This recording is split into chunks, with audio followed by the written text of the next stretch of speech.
Shabbat Shalom à vous tous, j'espère que vous allez bien. Paracha de cette semaine, c'est la paracha de Noach, la deuxième paracha du livre de Bereshit. La Torah nous dit Ele toldot Noach, Noach tzadik tamim haya bedorota veta Elohim italech Noach. En français, Noach c'était le seul tzadik de toute la génération. Et comme vous le savez tous, Akadosh Baruch Hu s'est dévoilé à Noach en lui disant voilà, je vais détruire le monde, construis-toi un bateau afin que tu y rentres toi et ta famille, ta femme, tes enfants et tous les animaux qui n'ont pas fauté. Vous savez combien de temps ça a pris à Noach de construire son bateau? Le Midrash il nous dit comme quoi il n'a pas construit son bateau en 1 an, en 2 ans, ni même en 10 ans. Ça a pris à Noach 120 ans. 120 ans pour construire son bateau. Et les gens forcément ils se moquaient de Noach. Ils disaient à Noach, mais qu'est-ce que tu fais maintenant? Pourquoi tu construis un bateau en plein désert?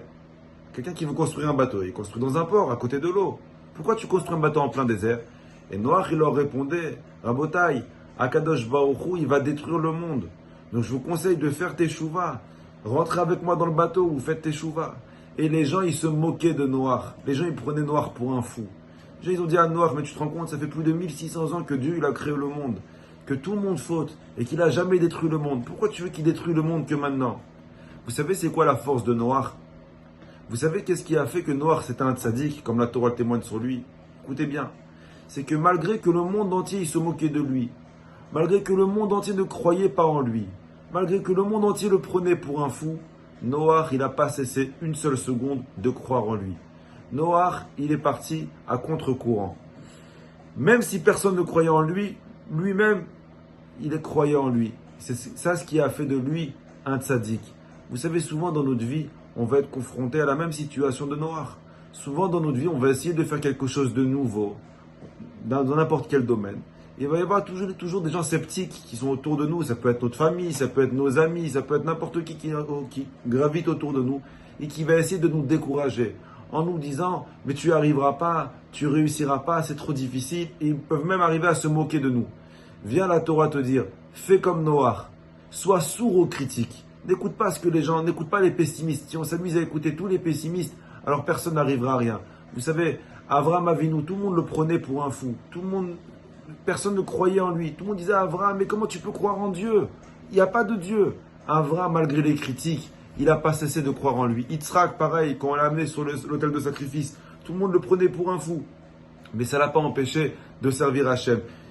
Yosef Hatzadik, ses frères ne croyaient pas en lui. Ses frères lui disaient, mais tes rêves, ils sont faux. Malgré tout, Yosef, il a toujours cru en lui. Moshe Rabbeinu, quand il a décidé de libérer les Juifs d'Égypte, tout le monde le prenait pour un fou. Ça fait 400 ans qu'ils sont en esclavage. Qui tu vas libérer? Malgré tout, Moshe Rabbeinu, il n'a pas cessé de croire en lui. David Ameller, quand il a écrit le livre de Tehillim, les gens, ils se moquaient de lui. Les gens, ils lui ont dit, mais qu'est-ce que tu écris un livre que personne ne va lire? Regardez aujourd'hui le livre de Tehillim, c'est un best-seller. Tous ceux qui ont réussi dans la vie, ils ont été obligés d'être sourds face aux critiques de l'autre.